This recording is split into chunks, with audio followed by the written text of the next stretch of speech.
একদিন তোমারি নাম মসজিদে হবিলাম, একদিন তোমারি নাম মসজিদে হবিলাম। তৈরি থেকো, তৈরি রেখো কবরের মাল সামান, একদিন তোমারি নাম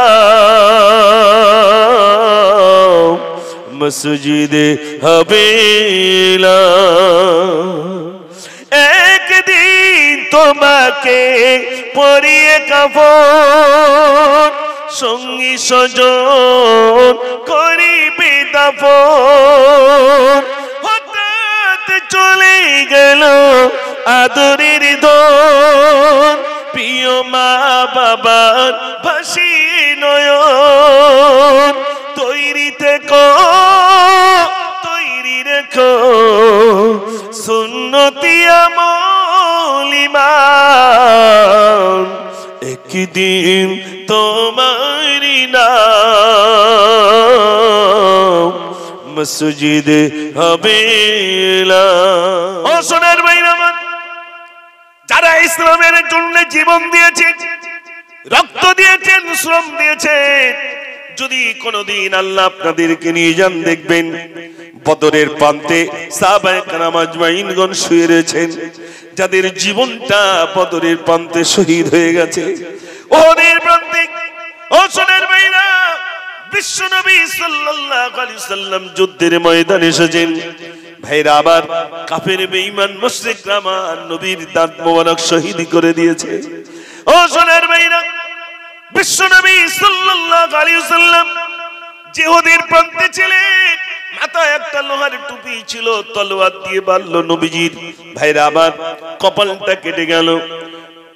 কপাল যখন কেটে গেছে, হযরত আলী রাদিয়াল্লাহু তাআলা মাথায় পানি দিচ্ছেন, রক্ত বন্ধ হয় না। কাপড় পুড়িয়ে ওই কাপড়ের ছাইটুকু যখন টিপে ধরেছেন, একটু রক্ত বন্ধ হয়ে গেল। কিন্তু মদিনার অলিতে গলিতে আবার চলে গেছে আল্লাহর নবী আর নাই, আল্লাহর নবী আর নাই, আবার চলে গেল মদিনার অলিতে গলিতে আবার চলে গেল, নবীজি আর নাই, নবীজি শহীদ হয়ে গেছেন।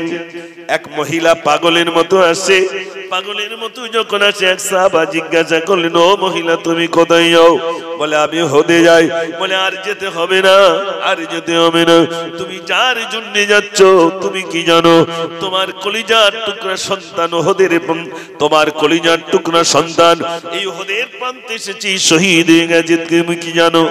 মহিলা গর্জে উঠে বলছেন, কার সন্তান শহীদ হয়ে গেছে ওটা আমি শুনতে রাজি নই।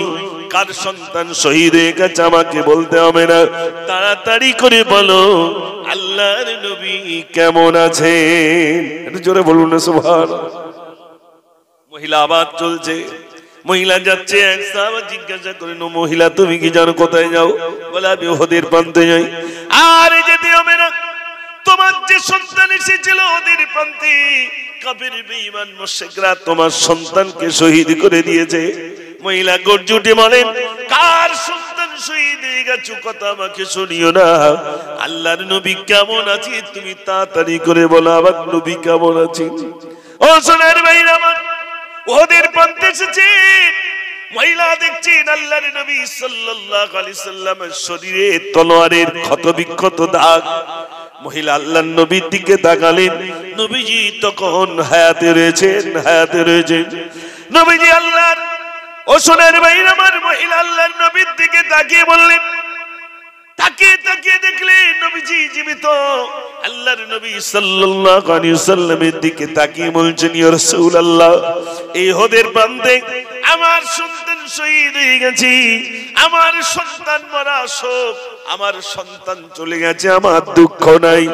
আপনি নবী, আপনি জীবিত রয়েছেন, ওটাই আমার মনের সান্ত্বনা। একটু জোরে বলুন না সুবহানাল্লাহ। সবকিছু বিসর্জন দিয়েছেন সোনার ভাইরা আমার, ইসলামের জন্য সবকিছু বিসর্জন দিয়েছেন, নবী ক্ষান্ত নেই। ইসলামের দাওয়াত দিতে শুরু করলেন। ও সোনার ভাইরা, তায়েফের বুকে গেলাম, যে তায়েফের রাস্তায় কাটা বিছাতো, যে কাটাগুলো বাবলা কাটা, পাহাড়িয়া কাটা, এমন আঙুল বরাবর এত বড় বড় বাবলা কাটা ভাইরা আমার রাস্তায় বিছিয়ে দিত। আল্লাহর নবীর পায়ে যেন ফুটে যায়। ওই মহিলা এমন কাজ করত। বিশ্ব নবী সাল্লাল্লাহু আলাইহি ওয়াসাল্লাম তায়েফের বুকে ইসলামের দাওয়াত দিতে গেলেন। তায়েফের মানুষেরা তারা মানতে চাইল না। নবীজি যেখানে নামাজ আদায় করতেন, আর তায়েফের দুটি দুষ্ট মানুষ তারা কি করলো, পাহাড় চূড়ে উঠে দুটো পাথর গড়িয়ে দিল। আল্লাহর নবীর গায়ে যেন লেগে যায়। ওই পাহাড় টিলা থেকে দুটো পাথর ছেড়ে দিয়েছে। ওই পাথরের গতি বাড়বে না কমবে ভাই? ওখান থেকে যত নিচে আসবে তত গতি বাড়বে তো। কিন্তু দেখা গেল সেই পাথর দুটো আজও পর্যন্ত লটকে আছে, আমার নবীর গা পর্যন্ত স্পর্শ করে নাই। জোরে বলুন না সুবহানাল্লাহ। ও সোনার ভাইরা আমার, নবীজি এর পরেও খেলতো নাই। মহিলা করত কি, কাটা বিছিয়ে রাখতো, আমার নবীর পায়ে যেন ফুটে যায়, ইসলামের দাওয়াত দিতে যেন না পারে। এমন একদিন কি করলেন, মহিলার কোনো খোঁজ খবর তিনি পান না। আল্লাহর নবী সাল্লাল্লাহু আলাইহি ওয়াসাল্লাম এবার আস্তে আস্তে ওই মহিলার বাড়িতে গেলেন। কি বললেন, মা কি ব্যাপার, কি ব্যাপার? আজ তো কোনো সারা শব্দ পাই না। প্রতিদিন রাস্তায় কাটা বিছানো থাকতো, আজ তো কোনো কাটা আমি দেখতে পাই নাই। মহিলা অবাক হয়ে গেলেন, যে মানুষটার জন্য আমি রাস্তায় কাটা বিছাতাম, সেই মানুষটা আমাকে দেখার জন্য চলে এলো। ওই মহিলা আর সহ্য না করতে পেরে আমার নবীকে দর্শন করে আল্লাহ তার নসিবে হেদায়েত রেখেছেন। ওই মহিলার সঙ্গে সঙ্গে ইসলামের কলমা পড়ে মুসলমান হয়ে গেলেন। ওই মহিলার বাড়িটা আজও পর্যন্ত তায়েফের বুকে রইল। ওই বুড়ির বাড়িটা আজও পর্যন্ত তায়েফে রইল। একটু জোরে বলুন না সুবহানাল্লাহ, জোরে বলুন না সুবহানাল্লাহ। ও সোনার ভাইরা, বলার উদ্দেশ্য মানুষ যাতে কোরআন পড়নে ওয়ালা হয়ে যায়, মানুষ যাতে দ্বীন পেয়ে যায়, মানুষ যাতে আল্লাহ ওয়ালা হয়ে যায়, মানুষ যাতে ধার্মিক হয়ে যায়, মানুষ যাতে সালেহ হয়ে যায়, মানুষ যাতে মুখলেস হয়ে যায়, মানুষ যাতে দিনদার হয়ে যায়, তার জন্য বিশ্ব নবী সাল্লাল্লাহু আলাইহি ওয়াসাল্লাম 30টা বছর ধরে তিনি মেহনত করেছেন। যে মসজিদে নবী শরীফে মাদ্রাসা স্থাপন করেছিলেন, আজও পর্যন্ত সেই মাদ্রাসা রইল।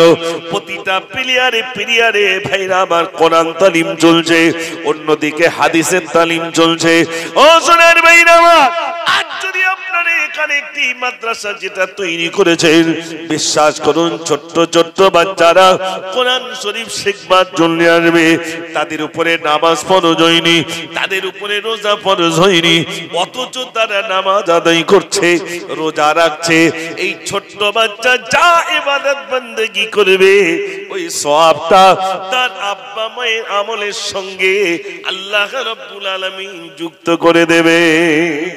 এটা জোরে বলুন না সুবহানাল্লাহ।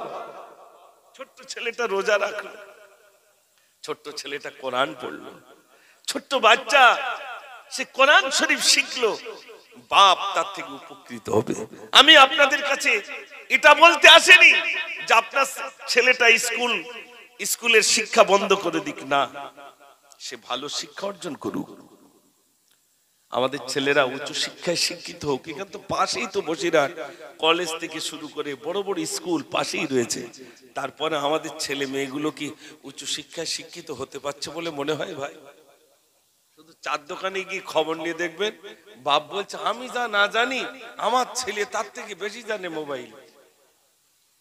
বলে না, আমি কি জানি ভাই, আমার ছেলে সব জানে। এই যে ছেলেটা বর্তমান সময়ে এই যে মোবাইলের সঙ্গে আমার ছেলের সম্পর্ক, আপনি সম্পর্ক ত্যাগ করাতে পারবেন? কিচ্ছু করার নেই, দেখাশোনাই বড় মোবাইল দিচ্ছে। কোথাও কেরাত প্রতিযোগিতা হচ্ছে, সেখানেও মোবাইল দিচ্ছে। মোবাইল এখন সব। আমাদের মাদ্রাসায় আমরা মোবাইল রাখতে দিই না, বড় ছেলে আর আসবে না। মোবাইল যদি না দেওয়া হয়, ছেলে পিলে মাদ্রাসায় ভর্তি হতে চাচ্ছে। চিন্তা করতে পারেন কোন যুগে এসে আমরা পড়েছি আমাদের ছেলেগুলো পঙ্গু হয়ে যাচ্ছে, আমাদের মেয়েগুলো পঙ্গু হয়ে যাচ্ছে, তারা শিক্ষা থেকে মাহরুম হয়ে যাচ্ছে। তাহলে আমাদের ছেলেগুলোকে কি করে শিক্ষা দেবেন? ভাইরা, আপনাদের কাছে অনুরোধ, রামকৃষ্ণ মিশন, আমি গত কালকে দেখছিলাম ইউটিউবে, তাদের কিছু ছেলে মাধ্যমিকে ভালো রেজাল্ট করেছে। তো রামকৃষ্ণ মিশনের যিনি স্যার, তিনি সাংবাদিকদের সামনে বলছেন, আমাদের স্কুলের একটা বৈশিষ্ট্য আছে যে আমাদের ছেলেরা যারা মাধ্যমিক ভালো রেজাল্ট করেছে, কারণ মোবাইলের সঙ্গে সম্পর্ক নাই, যার কারণে আমাদের ছেলেগুলো ভালো রেজাল্ট করেছে। আমাদের ছেলেগুলো মোবাইল থেকে দূরে আসবে বলে মনে হয়?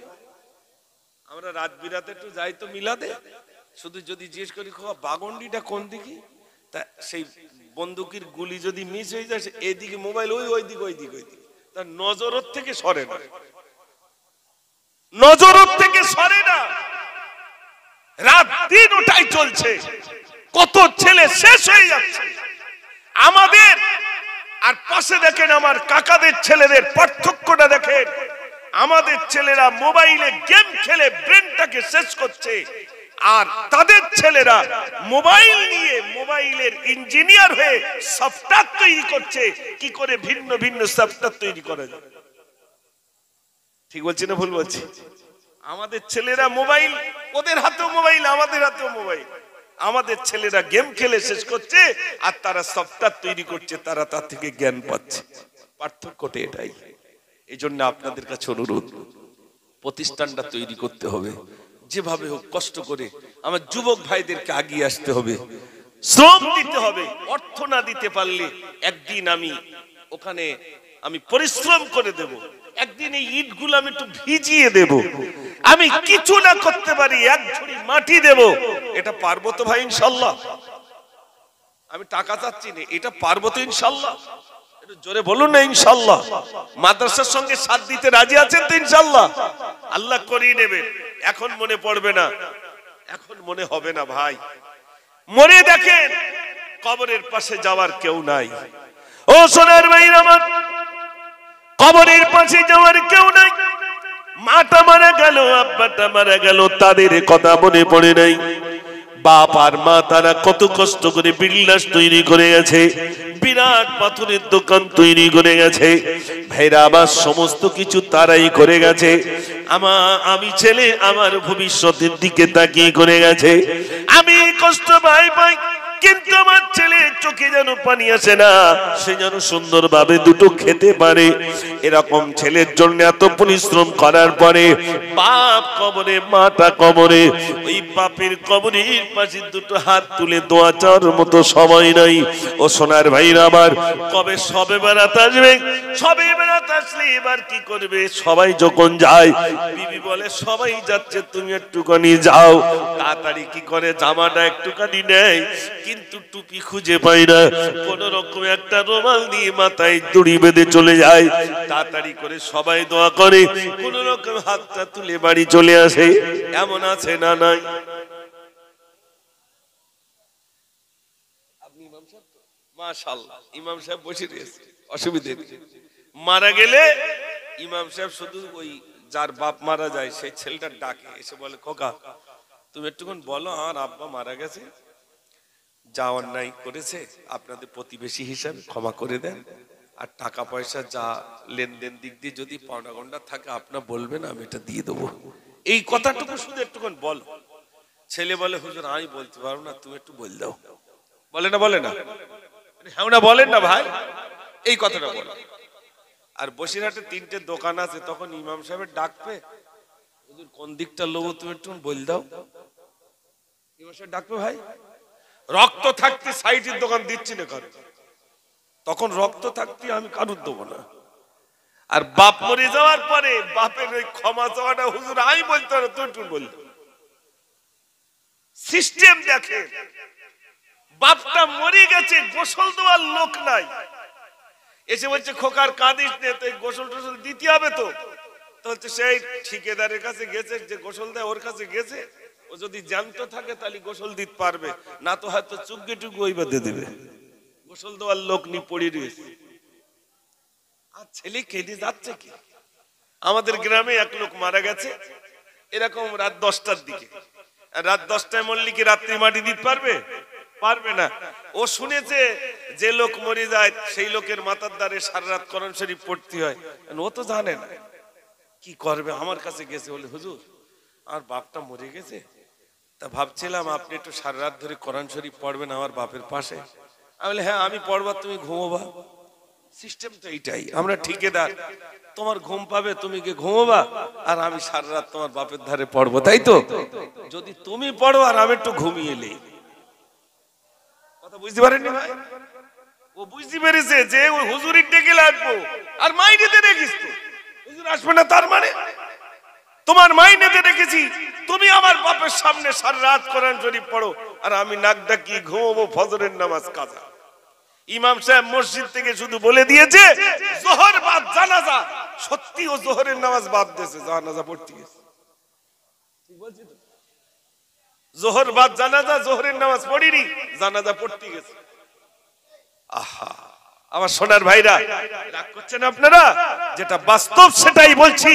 ছেলেকে তৈরি করুন, একটা ছেলে ইঞ্জিনিয়ার হোক, ডাক্তার হোক, ভালো শিক্ষা অর্জন করুক, প্যান্ট পরুক, শার্ট পরুক, চুল ভিন্ন স্টাইল, কোনো দুঃখ নাই, কোরআন জানুক, নামাজ পড়ুক, তার ভিতরে এমন জ্ঞান দেন আমি মারা গেলে ও প্যান্ট পরে ও ইমামতি করতে পারবে, আমি মারা গেলে আমার সামনে সে জানাজার নামাজ পড়াতে পারবে, মসজিদে ইমাম সাহেব না থাকলে ইমামতি করতে পারবে, আমার স্কুলে যদি টিচার না থাকে, কোন স্যার না থাকে, সেই আমার ওই ছেলেটা সেই সাবজেক্টটা পড়াতে পারবে। এইরকম একটা ছেলে তৈরি করুন ভাইরা।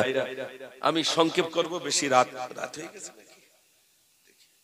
একটু দরুদ পড়েন, আল্লাহুম্মা সাল্লি আলা سيدنا مولانا محمد وعلى آل سيدنا। এটা তাকবীর দেন জোরে, নারে তাকবীর।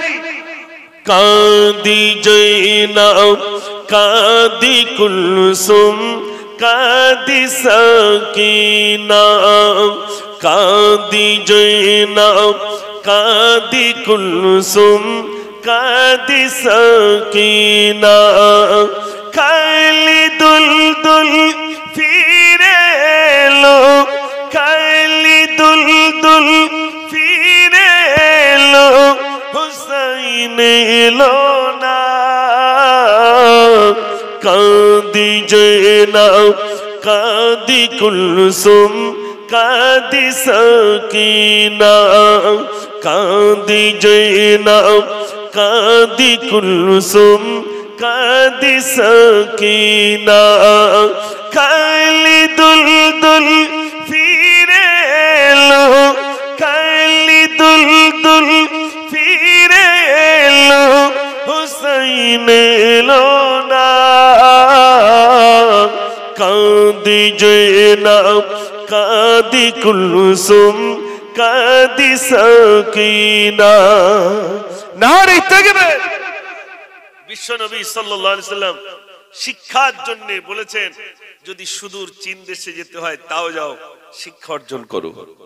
এটা নবীজির কথা তো নাকি? মক্কা থেকে চীন অনেক দূরে, আমাদের থেকে চীন নিকটে। এই জন্য রাসূল বলেছেন শিক্ষার জন্য যদি সুদূর চীন দেশে যেতে হয় তাও যাও, শিক্ষা অর্জন করো। আমাদের ছেলেগুলো পঙ্গু হয়ে যাচ্ছে, আমাদের ছেলেগুলো আমাদের মেয়েগুলোকে সুশিক্ষা দিতে হবে। তার জন্য যদি আমার অর্থ কম, আমার অর্থটা যদি সন্তানের পিছনে ব্যয় হয় হোক, এটা আমার দায়িত্ব, আমার কর্তব্য আমার ছেলেটাকে সুশিক্ষা দেওয়া। একটা ছেলে দেখবেন যদি মাস্টার ডিগ্রি কমপ্লিট করতে পারে, তার দ্বারাই গ্রামের মানুষ উপকৃত হয় না, হয় না ভাই? টিউশনি থেকে শুরু করে বিভিন্ন কিছু দেখবেন তার চালচলন, তার কথাবার্তা ভিতরে একটা ভিন্নতা থাকে, থাকে না ভাই? যেহেতু তার ভিতরে শিক্ষা আছে, সে যদি কোনো অন্যায় করে তখন আমরা কি বলি? তুমি একটা শিক্ষিত ছেলে এরকম বলতে পারলে, তার মানে কি শিক্ষা থাকলে এই কথা তার জবানে আসে না। তাই আমরা বলি তুমি একটা শিক্ষিত মানুষ এই কথা বলতে পারলে, এটা তো মূর্খের কথা। তুমি শিক্ষিত মানুষ এমন কথা বলেছো কেন? এই তো মাধ্যমিক গেল, গ্রামে কটা ছেলে মাধ্যমিক দিয়েছে তা বলতে পারবো না। এরপরে তো আর মাধ্যমিক নাই। আমাদের ছেলেরা উচ্চ মাধ্যমিক কোন রকম ওই বাপ চার দোকানে গিয়ে ঠ্যাং নাচাচ্ছে আর বলছে চারটে ছেলে সপ্তাহে 2000 করে দেয়, চার দুগুনো কত ভাই? 8000 টাকা। ঠ্যাং নাচাচ্ছে আর চা খাচ্ছে আর বলছে এটা বড় ছেলের টাকায় খাচ্ছে আর 3টের টাকা এখনো বাকি রয়েছে।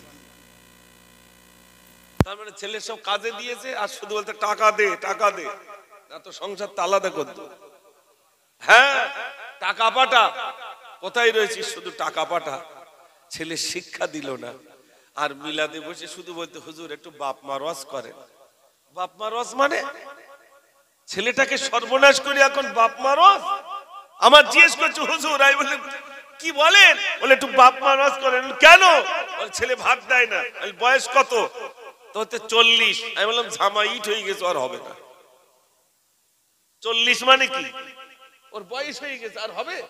যখন কাদা ছিল তখন তৈরি করার দরকার ছিল, এখন ঝামা ইট হয়ে গেছে, রোলার দেওয়া ছাড়া তো উপায় নাই। ছোটবেলা থেকে তৈরি করতে হবে, ছোটবেলা থেকে তাকে ভালো তৈরি করতে হবে। ছোটবেলা থেকে তিরাঙ্গা থেকে শুরু করে আর যা আছে কোনটা বাদ নেই। আর মদ, এই হিন্দু ভাইরা আমাদের গ্রামে অনেক হিন্দু ভাই, প্রচুর এরকম পাশাপাশি প্রচুর হিন্দু ভাই রয়েছে। আমার কাছে মাঝে মাঝে বলে ভাই তোমাদের জ্বালা আমরা স্টেজে চান্স পাচ্ছি না। সব তোমরাই।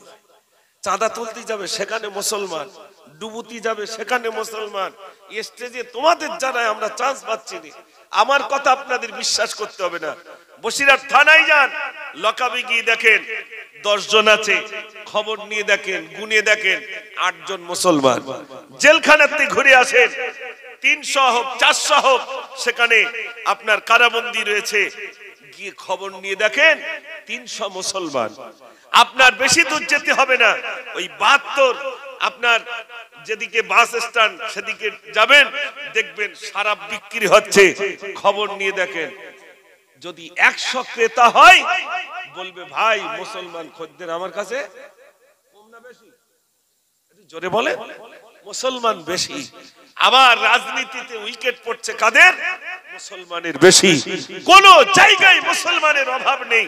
আমরা এত চালাক হয়ে গেছি।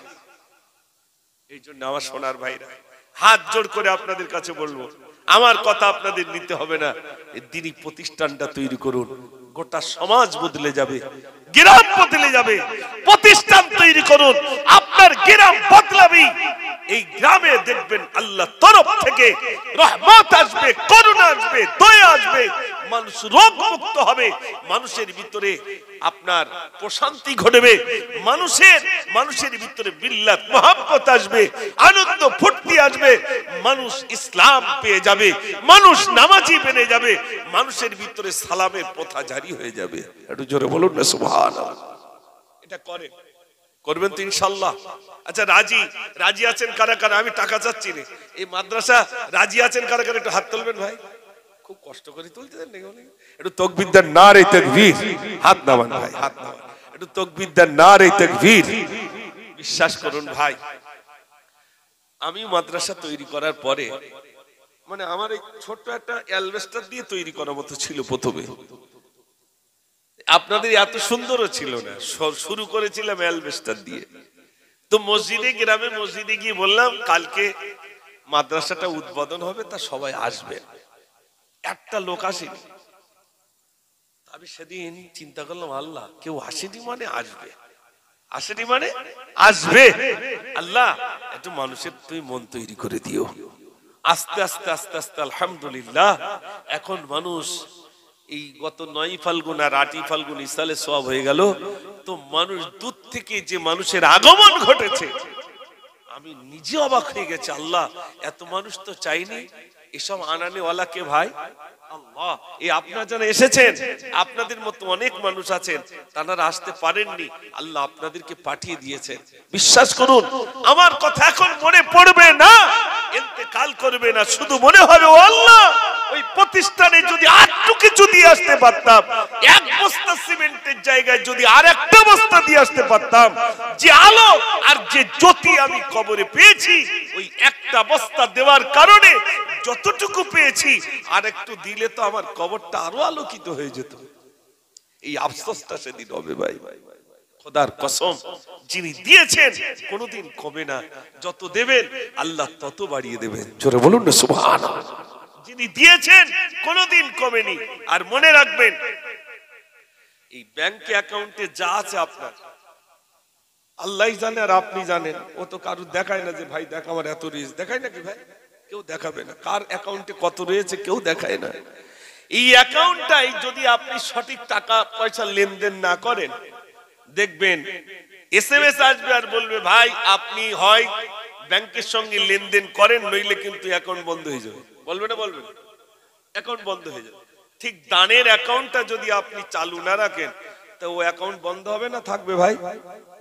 বন্ধ হবে না। আল্লাহ বন্ধ করে না, এটা দুনিয়ার মানুষ অ্যাকাউন্ট বন্ধ করে দেয়। ফামান ইয়ামাল মিসকালা যাররাতিন খায়রান ইয়ারা ওয়া মান ইয়ামাল মিসকালা যাররাতিন শাররান ইয়ারা। যাররা পরিমাণ ভালো কাজ করলে সেটাও তুলে ধরা হবে, যাররা পরিমাণ খারাপ কাজ করলে সেটাও তুলে ধরা হবে ইনশাআল্লাহ।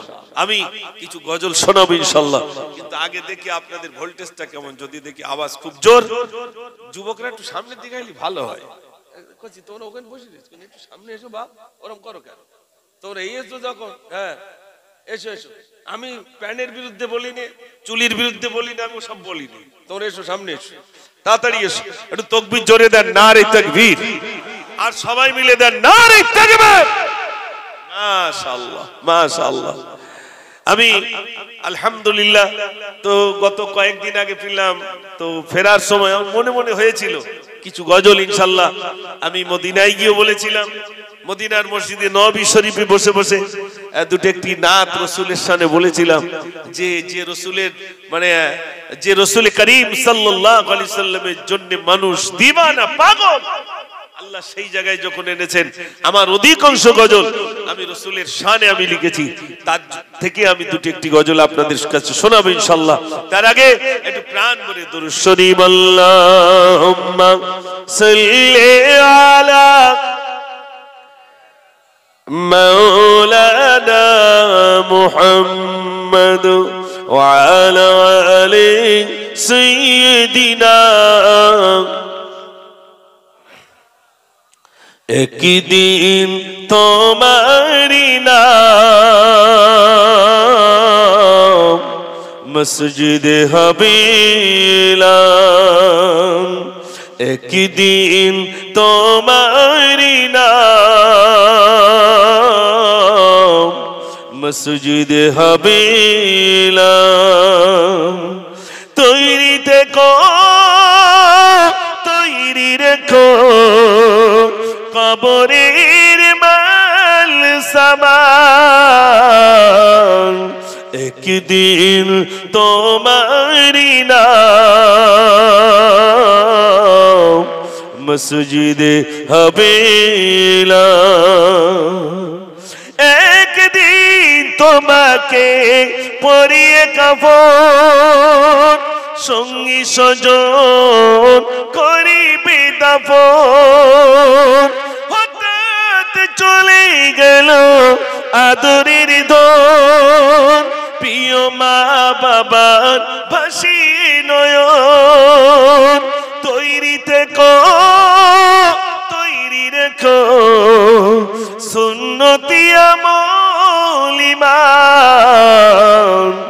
একদিন তোমারি নাম মসজিদে হবিলাম। নারে তাকবীর। মসজিদে মুয়াজ্জিন সাহেব বলবে অমুকের ছেলে অমুক ইন্তেকাল হয়ে গেছে, বলবে না? বলবে না ভাই? বলবে। জি, শুধু ঘোষণাটা দিলে আর ভোরবেলা যদি একটুখানি বলে বিশেষ ঘোষণা, কানটা উঁচু হইতে কার নাম বলে তার ঠিক নেই। আজ আছি, কাল থাকবো না। আমি মুজাফফরে আছি, আল্লাহ যদি ডাক দেয় চলে যেতে হবে। যেই ডাকবে সেই চলে যেতে হবে। এক সেকেন্ড হাত ধরে রাখবে না। আমি আপনি, আমার আদরের ওই বিবি, আমার আদরের সন্তান সব আমাকে ফাঁকি দিয়ে দেবে। এই বিল্ডিং বিরাট তৈরি করেছি, এই বিল্ডিং সেদিন পড়ে থাকবে, আমাকে নিয়ে কবরে নিয়ে যাওয়া হবে। তাই যাওয়ার আগে